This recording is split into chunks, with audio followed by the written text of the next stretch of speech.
పాత్రికేయ మిత్రులారా, వందనాలు మీకు. ఒకసారి ప్రసాద ల్యాబ్లో నేను అలా బయటకు వెళ్తున్నప్పుడు మన సార్ అక్కడ థియేటర్ దగ్గర ఉన్నారు, ఫైనల్ మిక్సింగ్ థియేటర్ దగ్గర ఉన్నారు. ఆయన వారు కనపడిన విశేష వెంటనే ఆ మహానుభావుడు ఇప్పుడు ఏం చేస్తారు సినిమా, పలానా సినిమా అన్న విశాఖ ఉక్కు ఆంధ్ర ఉక్కు ప్లాన్ చేసుకుంటున్నా సార్ అని చెప్పా. ఆయన ఒక మాట అన్నారు, నారాయణమూర్తి గారు మీ సినిమాలు సక్సెసా ఫెయిల్యూరా పక్కన పెట్టండి, మీరు చేసే ప్రతి అటెంప్ట్ కూడా ఒక అచీవ్మెంట్, మీకు ఎప్పుడు ఏ సహకారం కావాలని చేస్తాను అని ఆ మహానుభావుడిని అడగకుండా ఎంతో సహాయ సహకారం అందించాడండి. ఆయనకి నాకు ఏ అబ్లిగేషన్ లేదండి, కేవలం నా పట్ల నా సినిమా పట్ల ఆయనకున్న అభిమానం. అందులో భాగంగా అయ్యా నేను యూనివర్సిటీ పేపర్ లీక్ అని ఎడ్యుకేషన్ సినిమా తీస్తున్నాను, దయించి మీరు చూడాలి, చూడడమే కాదు మీకు ఏమాత్రం నచ్చినా దయించి ప్రమోట్ చేసి నా సినిమా ప్రజలకు రీచ్ అయ్యేటట్టుగా హెల్ప్ చేయాలి అని నేను విజ్ఞప్తి చేయడం, నా విజ్ఞప్తిని మన్నించి ఆయన అమూల్యమైన టైంను కూడా నా కోసం వెచ్చించి నా సినిమాను చూసి ఈవేళ నా సినిమా గురించి ఆయన మాట్లాడుతున్నారంటే ఆయన నా హృదయపూర్వకంగా ధన్యవాదాలు చెప్తున్నాను. Thanks a lot sir. Please.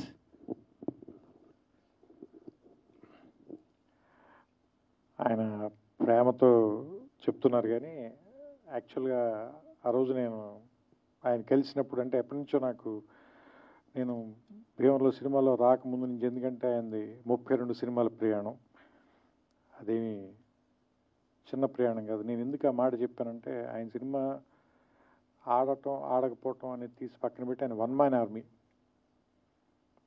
ఆయన దాంట్లో రాజు ఆయనే, సైన్యాధిపతి ఆయనే, సైనికుడు ఆయనే, అన్నీ ఆయనే. సో ఒక్క మనిషి సినిమా ఆలోచన పుట్టడం దగ్గర నుంచి దాని ఎగ్జిక్యూషను, దాని తాలూకు రిలీజ్ వరకు సినిమాని తీసుకెళ్ళి జనం ముందుకి థియేటర్లో సినిమాని ఒకే ఒక వ్యక్తి ఇంత ప్రయత్నం చేస్తున్నారంటే అది కూడా ఖచ్చితంగా ఏదో ఒక కారణం ఉండి తీరాలి సినిమాకి, దానికి ఖచ్చితంగా ఏదో ఒక ప్రయోజనం ఉండి తీరాలి. ఒక మాట మనం ఖచ్చితంగా మాట్లాడాలి, ఆ మాట వినపడాలి. అంటే నొక్కబడే గొంతుల గురించి మాట్లాడడానికి ఒక గొంతు ఉంది, ఆ గొంతు అందరికీ వినపడాలి. అది మనకు నచ్చచ్చు, నచ్చకపోవచ్చు, దాంతో మనం ఏకీభవించవచ్చు, ఏకీభవించకపోవచ్చు, కానీ వాళ్ళు మాట్లాడాల్సిన అవసరం ఉంది, అది మనం వినాల్సిన అవసరం కూడా ఉంది. లేకపోతే ఏం జరుగుతుందంటే ప్రపంచంలో ఏకపక్ష ధోరణి అనేది రావటం మూలంగా రాబోయే జనరేషన్స్ చాలా సంకుచితంగా తయారైపోతారు. సో అందుకని విభిన్నమైనటువంటి గొంతులు, విభిన్నమైన అభిప్రాయాలు, వీటిల్లోని బ్యూటీ ఉంది. సో అలాంటి ఒక పార్శ్వం, అలాంటి ఒక అందం ఆర్ నారాయణమూర్తి గారి సొంతం. అది ఆయన తాలూకు శైలి, అది ప్రత్యేకం. ఇప్పుడు ఈ సినిమాకి వచ్చినప్పుడు కూడా నేను సినిమా ఎలా ఉంది అని ఒకే ఒక మాటలో చెప్పాలంటే, నేను 2.5 గంటల పాటు వచ్చి ఫస్ట్ కార్డు పడిన వెంటనే 162 నిమిషాలు అనగానే నేను కొంచెం భయపడ్డా. అయ్యో బాబు 2 గంటల 40 నిమిషాలు ఇప్పుడు కూర్చొని చూడాలా మనం ఈ సినిమా, ఫస్ట్ వచ్చే భయం. ఎందుకంటే కరోనా తర్వాత అందరికీ కూడా ఏ సినిమాని కూడా 20 నిమిషాల మించి 30 నిమిషాల మించి చూడలేనటువంటి ఒక, ఏమంటారు దాన్ని, ఒక అది యాంగ్జైటీ అనాలా, అసహనం అనాలా, అలాంటి పరిస్థితిలో ఉంది ప్రపంచం మొత్తం. అలాంటి సినిమాని 2 గంటల సినిమా, 2 hours ఇప్పుడు నేను చూసింది, 2 గంటల సినిమా చూస్తే, క్షమించాలి సమయం తప్పుగా చెప్పా, 2 గంటల సినిమా చూసినప్పుడు నాకు చాలా ఫాస్ట్గా పరిగెత్తి వెళ్ళిపోయింది, సినిమా అయిపోయింది. దాంతో విషయం, ఇందులో ఉన్న విషయం పేపర్ లీకులు, యూనివర్సిటీలు లేదంటే కాలేజీ రోజుల నుంచి విద్యాబోధన ఇంగ్లీష్లో జరగాల, తెలుగులో జరగాల, విద్యార్థులు ఉద్యోగాల కోసం జాబ్ క్యాలెండర్ల కోసం వెయిట్ చేయటం, అక్కడ కూడా లంచాలు ఇచ్చిన వాళ్ళకి ఉద్యోగాలు వస్తుంటే మిగతా తాలూకు స్టూడెంట్లు కానీ మిగతా వాళ్ళ తాలూకు నిస్పృహ, ఇందులో ఏది కూడా మన ఇమీడియట్గా ఉత్తేజపరిచే అంశాలు కాదు, ఏదో ఆలోచింపజేసేవు లేదా నిరాశపరిచే అంశాలు అయినప్పటికీ కూడా సినిమాని చాలా బలంగా పట్టుగా నడిపించారు. నేను అనుకోవటం అది మీ సిన్సియారిటీని అనుకుంటున్నాను.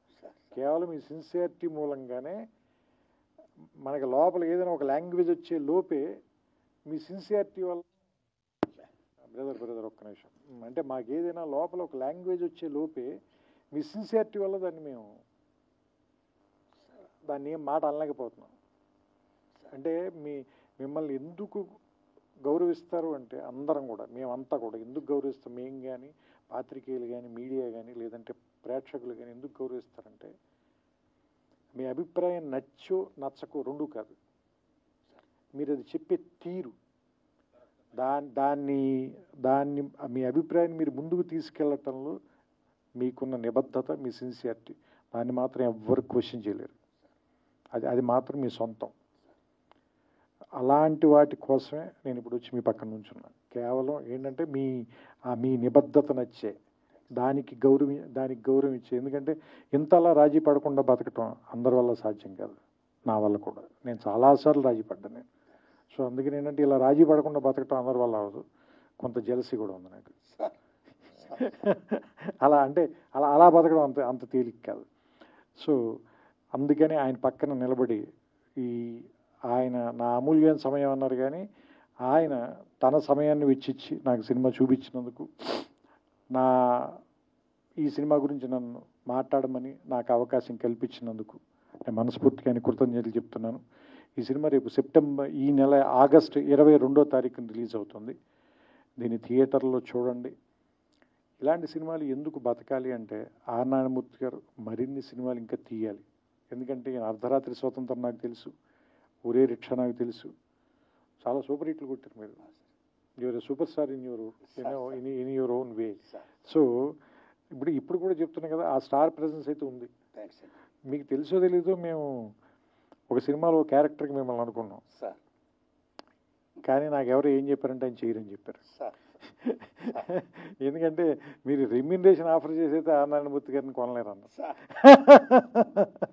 సో అంటే మీరు చెబితే ఎందుకు జనం ఇలాంటి విషయాలు మీరు చెప్తేనే ఎందుకు వింటారు అంటే, మీరు దాని డబ్బుల కోసమో సక్సెస్ కోసమో చెప్పరు, నిజంగా దాన్ని ప్రజలకు తెలియజేయాలని చెప్తారు కాబట్టి దాన్ని చూడడానికి వస్తారు, దాన్ని గౌరవిస్తారు. ఇప్పుడు నేను కూడా 2 గంటల పాటు నేను ఎందుకు గౌరవించి చూసి ఇక్కడికి వచ్చి మాట్లాడుతున్నానంటే దానికోసమే. సో ఈ సినిమా ఆడాలి. మీరు ఖచ్చితంగా నెక్స్ట్ సినిమా ఇంకా చాలా ఏమంటారు దాన్ని,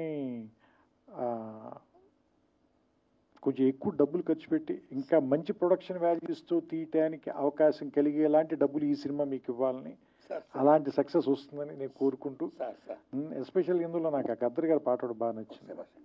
అది గద్దర్ గారు రాశారు, మీరు చెప్పిన తర్వాత నాకు ఇంకా ఆనందం వేసింది, ఎందుకంటే నాకు ఇష్టమైన రచయిత ఆయన. సో ఆయన పాట చాలా బాగుంది ఆ పాట మాత్రం. సో నేను ఆ పాట మీరే పాడారేమో అనుకున్నాను, ఎందుకంటే వాయిస్ విని కొంచెం రాగా ఉంది వాయిస్ అయింది. సో అంటే ఆ పాత రికార్డింగ్ని వాడుకున్నట్టున్నారు మీరు, అందుకని that was a good song తాత ముత్తాతలు ఆ song. And I like the film అండి, నాకు నచ్చింది సినిమా.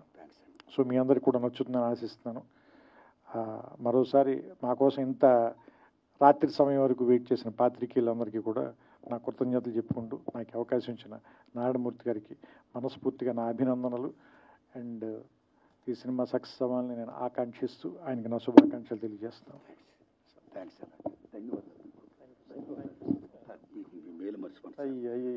మీరు అలా అనకూడదు. Thank you sir, thank you all, thank you అండి.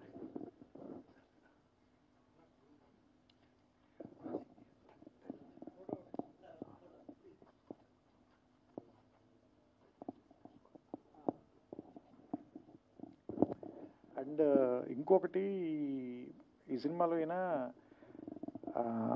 ఐ కాంట్ బ్రీత్ అని 1-2 సందర్భాల్లో చెప్పారు. అంటే ఎందుకు అంటే ఉక్కిరి బిక్కిరిగా ఉంది. ఎవరికి ఉక్కిరి బిక్కిరిగా ఉంది అంటే, ఈ సినిమాలు చూస్తుంటే నాకు అనిపించింది, పిల్లల చదువుల కోసం, వాళ్ళ భవిష్యత్తు కోసం వీళ్ళ వర్తమానాన్ని తాకట్టు పెట్టిన తల్లిదండ్రులకి చాలా ఉక్కిరి బిక్కిరిగా ఉంది. దీని విష సంస్కృతి అనాలా, లేదంటే ఇది మనం దేని వెనకాల పరిగెడుతున్నాం, చదువు వల్ల వచ్చే సక్సెస్ వెనకాల, లేదా నిజంగా జ్ఞానం వెనకాల పరిగెడుతుంటే ఇంత డబ్బులు విసిరేసి ఎందుకు పరిగెత్తాలి మనం? ఆ క్వశ్చన్ అయితే మాత్రం వచ్చింది సార్.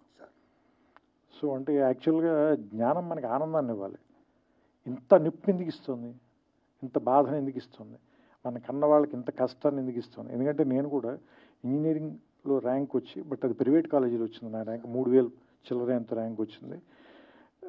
మా ఫాదర్కి మేము 4 పిల్లలం, ఆయన చదివించలేను అన్నాడు.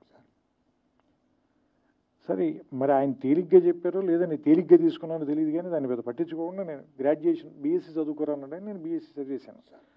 కానీ అంటే ఇప్పుడు వీళ్ళని చూస్తుంటే అప్పుడున్నంత తేలిగ్గా సమాజం ఎందుకు లేదు, ఇప్పుడు మనుషులు కూడా ఎందుకంత తేలిగ్గా ఎందుకు లేరు, ఎందుకంత సుఖంగా లేరు, ఎందుకంత బరువుగా ఉన్నారు అంటే మనం అంత ఒత్తిడి పెట్టేస్తున్నాం పిల్లల మీద. ఇందులో పెట్టారు చూసారా, నువ్వు అన్నం కలుపుకునే టైంలో పుస్తకం చదివితే బెటర్ కదా అని చెప్పి మదరు ముద్ద తిను, నువ్వు చదువుకో, అన్నం మాత్రం నేను కలిపి పెడతాను, అంత ఒత్తిడి ఎందుకు పెట్టేస్తున్నారు పిల్లల మీద. అంటే వాళ్ళ భవిష్యత్తు గురించి వీళ్ళు ఎందుకు ఎంత వీళ్ళ వర్తమానాన్ని తాకట్టు పెట్టేస్తున్నారు. ఆ పాయింట్ ఒకటి బాగా నచ్చింది నాకు ఈ సినిమా, అదొకటి చెప్పాలనిపించింది, అందుకని మళ్ళీ తీసుకున్నాను. Thank you.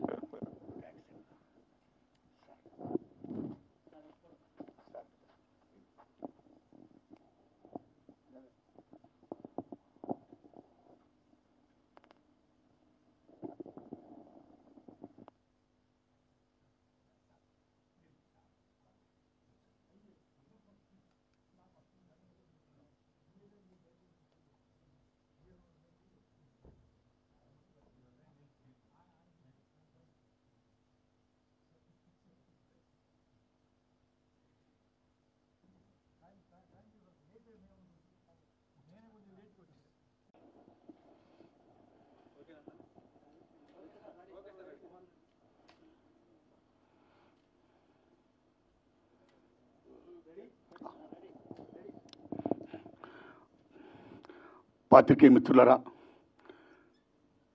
త్రివిక్రమ్ శ్రీనివాస్ గారు నా విజ్ఞప్తిని మన్నించి వారు రావడం, నా సినిమా చూడడమే కాదు ఆయన మెచ్చుకోవడం, చాలా మంచి సినిమా తీసుకున్న నారాయణమూర్తిని మళ్ళా అభినందించడం, ఇది కేవలం విద్యార్థులే కాదు, తల్లిదండ్రులే కాదు, ఉపాధ్యాయులు మొత్తం అందరూ కూడా చూడదగ్గ మంచి సినిమా తీసావని ఆయన ఇలా చెప్తుంటే నాకు చాలా ఆనందం ఉందండి. వారికి హృదయపూర్వకంగా ధన్యవాదాలు చెప్తున్నాను సార్. ఈ సినిమా ఈ నెల ఆగస్టు 22వ తారీఖుని రిలీజ్ చేస్తున్నానండి. ఓ ప్రేక్షక దేవుళ్ళరా మీరు చూడండి. నా చిత్రం ఏమాత్రం బాగున్నా సరే 10 మంది చెప్పండి, ఆదరించండి. నేను ఇంకా ఇలాంటి చిత్రాలు తీయడానికి నాకు శక్తిని ప్రసాదించండి. వందనాలు మీకు. Thanks a lot.